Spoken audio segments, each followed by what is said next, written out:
Garuda Express, an international courier service. వర్షాకాలంలో seasonal fruits చాలా లభిస్తాయన్న విషయం మనకు తెలిసిందే. వాటిలో నేరేడు పళ్ళు ఒకటి. ఈ పండ్లు తింటే సర్వరోగాలు మటుమాయమవుతాయంటున్నారు పరిశోధకులు. నేరేడులో ఔషధ గుణాలు మెండుగా ఉంటాయని చెబుతున్నారు. ఈ అల్లనేరేడులో ఉండే వగరు, పులుపు రుచులు కలిగి నోట్లో వేసుకోగానే నాలుకకు తీపిగా మారుతుంది.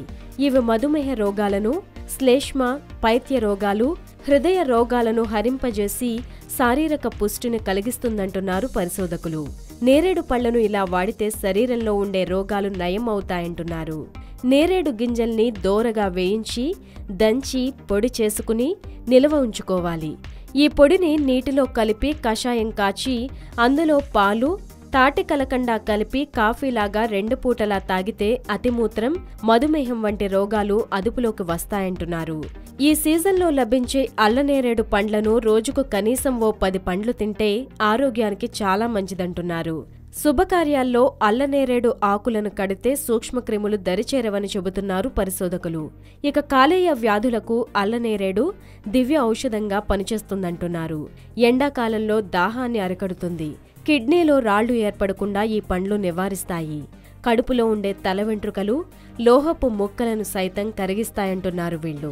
ఇక చిగుళ్ల వ్యాధులతో బాధపడేవారు ఈ చెట్టు బెరడు ఆకుల రసాన్ని నోట్లో వేసుకుని పుక్కలిస్తే చాలా మంచిదని చెబుతున్నారు.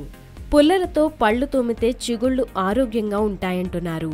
చెట్టు ఆకులు ఎండబెట్టి వాటి చూర్ణంలో కొంచెం ఉప్పు కలిపి పళ్లు తోముకుంటే గట్టిపడతాయని చెబుతున్నారు.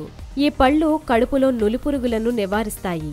మూత్రాశయ, నోటి క్యాన్సర్కు టానిక్లా పనిచేస్తుంది. చెట్టు ఆకులను గాయాలకు కట్టొచ్చు. వీటిలో విటమిన్ ఏ, సిలు అధికంగా లభిస్తాయి. శరీరంపై కాలిన గాయాలుంటే తర్వాత మచ్చలు ఏర్పడకుండా నివారిస్తుంది. నల్లగా పండిన నేరేడు పండ్లలో గింజలు తీసి గుజ్జుగా తయారు చేసి తూకం వేసి సమానంగా పటిక బెల్లం దానిలో కలిపి కరిగించి చిన్న మంటపై పాకం వచ్చే వరకు మరిగించాలి. దీన్ని రోజు అరగ్లాసు మంచినీటిలో 2 చెంచాలు కలిపి తీసుకుంటే పొడి దగ్గు, రక్తక్షీణత, గొంతు సమస్యలు నివారించవచ్చని చెబుతున్నారు పరిశోధకులు.